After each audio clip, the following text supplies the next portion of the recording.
মা তারা, আজকে মায়ের আবির্ভাব তিথি। আজকের দিনে মা বিরামঞ্চে এসে অবস্থান করে। দুর্গা পুজোর পর শুক্লা চতুর্দশী তিথিতে মাকে বিরামঞ্চে নিয়ে আসা হয়। মা মূল মন্দির থেকে বাইরে এসে এই বিরামঞ্চে অবস্থান করে। আজকে এই একটা দিন, এখন তো বাইরে থেকে মাকে হাত বাড়িয়ে স্পর্শ করে পুজো দিতে হয়।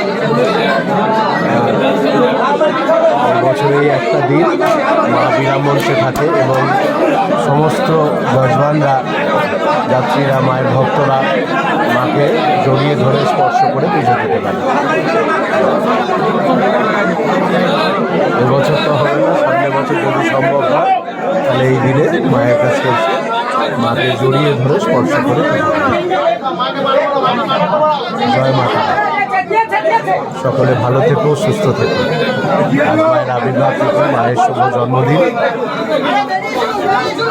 জয় মা, জয় মা।